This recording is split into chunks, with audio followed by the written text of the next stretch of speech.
In the Disney Star Wars films, the First Order are Nazis, or more accurately, they are presented as having almost exactly the same aesthetics as the Nazis. They have a furious leader spitting out hate-filled speeches, a really specific evil-looking salute, long black trench coats, a group of elite soldiers called stormtroopers. These guys are setting off so many Nazi red flags that they have a literal red Nazi flag. The original trilogy may have used Nazi imagery, but The Force Awakens beats you over the head of it so hard that most 10-year-olds will probably get the reference. I mean, actually look at that salute again. Remind you of anything? But why? Why make them Nazis? As in, as a filmmaker, why did the director J.J. Abrams base the First Order's entire look on a short-lived political movement from mid-20th century Germany? What was he trying to say about his villains? The unfortunately correct answer is that all he was trying to say was, these guys are the bad guys. I genuinely don't think there was much more to it beyond making sure the audience could figure out that the dudes who were about to destroy a planet were evil. Nazis were bad, obviously, and the First Order are also bad, so make them look like Nazis? It's easy cinematic shorthand. Besides, the original trilogy had a lot of Nazi imagery and language in it because George Lucas loves a cheeky historical reference. You know how like the prequels are a metaphor for the Iraq War? For a safe and secure society. So this is how liberty dies. With thunderous applause. And the rebels were supposedly based on the Viet Cong, so it's like a callback maybe.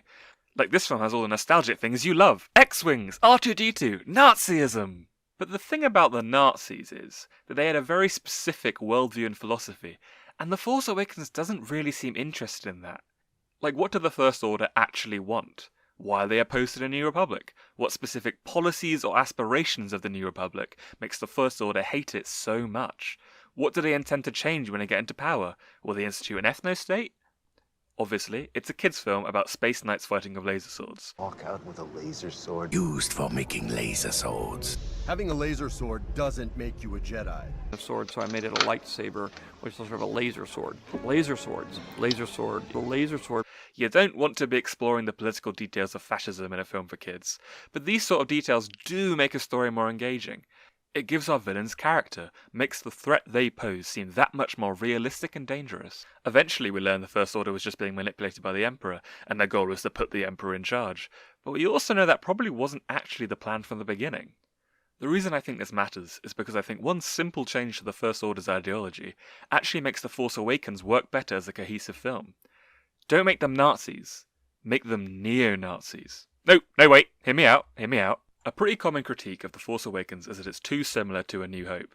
There's a desert planet of a confused young hero, there's a huge empire of stormtroopers led by an evil Sith Lord, there's a big planet-destroying space station, there's even a trench run. It's essentially just a retread with prettier special effects. Although, to be honest, I think it's a pretty fun romp. Sue me, I like The Force Awakens. I also like The Last Jedi if you want to get really angry. What I propose doesn't actually change a lot of those plot details. You still have Kylo Ren slaughtering that village, you still have Rey on her desert planet, you still have Finn escaping the First Order. What I do change is turn the First Order from a huge militaristic empire into a series of small little terrorist cells. Essentially, flip the script on the original trilogy and have the good guys be the big empire, and have the bad guys be the plucky group of rebels. Replace the dated imagery of evil conquering empires. Make it relevant. Make them neo-Nazis, white supremacists, religious fundamentalists. Star Wars has shown us terrorist organizations. What about the terrorists? And bombing campaigns before. Bombed the temple hangar. Someone has. Your assistance to find the terrorist. We need. It's not as if Disney isn't willing to do it. Ironically, they had terrorist attacks taking place on a planet named ISIS. Ugh, big yikes in retrospect. Obviously, don't have them do a long speech about the white man's burden, but evoke those ideas. The First Order isn't a copy of the Empire, they're a warped memory of it. People are living in exile because we will not abandon our heritage. They've given away our honor and tradition for peace, crushing our souls, destroying our identity. That is our struggle. The same violence, the same hatred, but not hidden behind a veneer of respectability and fancy uniforms. They're rats backed into the corner, feral and repulsive. A lot of people have a problem with The Force Awakens not explaining its politics enough. How did the First Order get so big? Where'd they get their equipment? How did the New Republic not deem them to be a threat? And where'd they get the resources to hollow out a goddamn planet and turn it into a frickin' laser beam? My answer would be, they didn't. They're not a huge military force. They're a scattered organization of former Empire extremists and brainwashed youth. Maybe instead of sleek battleships, they ride around in salvaged Imperial Star Destroyers and unmarked civilian ships. Instead of shiny new Stormtrooper armor, they look a bit more like the dusty, banged-up Stormtroopers from The Mandalorian. And why didn't the New Republic care about them? Well, why doesn't the Western world care about actual, modern, dangerous neo-Nazi movements now? The Nazi imagery becomes something more than just telling us that these guys are the bad guys. It tells us how evil can easily spread if we're not proactive in stopping it. My version starts pretty similarly to how the real film does. Finn escapes, desert planet, Millennium Falcon, Han Solo, Kylo Ren doing a bit of angst, Rey gets kidnapped, etc, etc. The good guys find plans for some sort of third Death Star, the size of an entire planet. Whoa! Finn tells them he heard rumours about this when he was a stormtrooper. Maybe Maz Kanata tells them about the First Order mining kyber crystals, or salvaging them from the ruins of a Death Star. Holy smokes, says Leia, we've got to find that base and destroy it. The Resistance gathers its entire fleet and arrives at the hyperspace coordinates to find...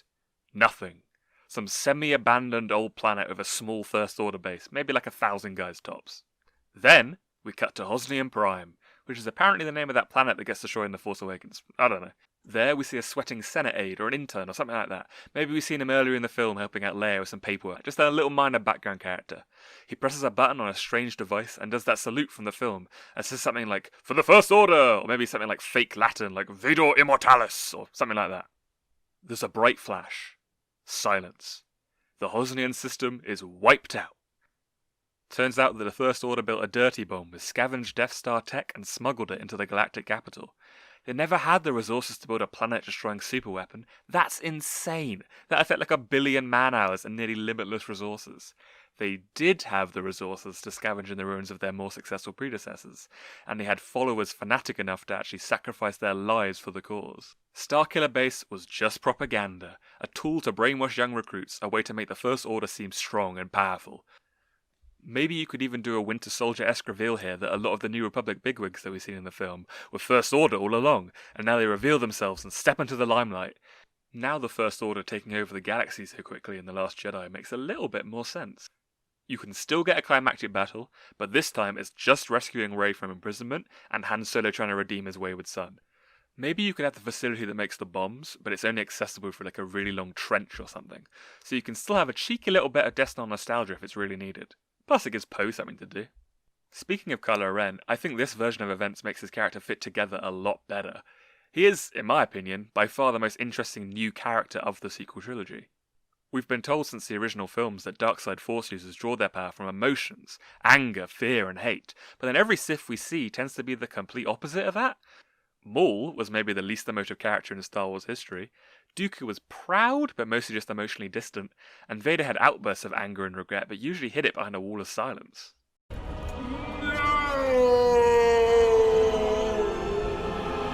Kylo Ren is the first time we've really seen a dark-side Force user who really embraces the whole emotional aspect to it. He wears his emotions on his sleeve, just an utter disaster of a human being who unpredictably swings from violent rage to openly sobbing at a moment's notice. I love the bit where he's fighting Finn and Rey and he starts smacking his wound, like he's purposely causing himself pain and getting himself pissed off to try and channel the Force a bit better. It's cool, and it's what I wish Anakin had been a little bit more like in the prequels. But also, it doesn't really match the portrayal of the First Order as this powerful fascist military empire. The Nazis valued stoicism, machismo, and emotional control. Although Hitler was a petulant child behind the scenes, it's unlikely that Nazi officers would have been praised for randomly smashing shit up in a fit of rage. What Kylo Ren's behaviour is more reminiscent of is a modern-day alt-right convert, or at least a stereotype of one. He's from an affluent home of people who are the Star Wars equivalent of liberals, who just want their precious son to come home. He venerates the past and his ancestors in the form of his mask-wearing and Vader worship. He's an edgy, rich kid LARPing as a Nazi, without really understanding what the Nazis were. Even his awkward attempts at recruiting Rey at the end of The Force Awakens could be interpreted as analogous to him being an incel, an angry young man who lashes out because he doesn't really understand social interaction. General Hux feeds into it even more. Why would a huge military empire with enough resources to strip mine an entire planet be led by a whiny little 20-something and not some experienced ex-Empire general? He eventually just becomes a little more than comic relief. Good. Supremely... Which is odd for a guy who supposedly commands the most powerful army in the galaxy. It all makes a lot more sense if he's supposed to be less of a military mastermind and more of just a keyboard warrior. one of the many angry young men, without any real experience or skills, pretending to be a part of the master race.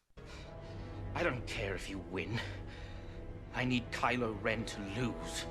General Hux is the Reddit commenter who unironically posts the Navy SEAL copypasta and posts pictures of himself holding a gun in the bathroom mirror.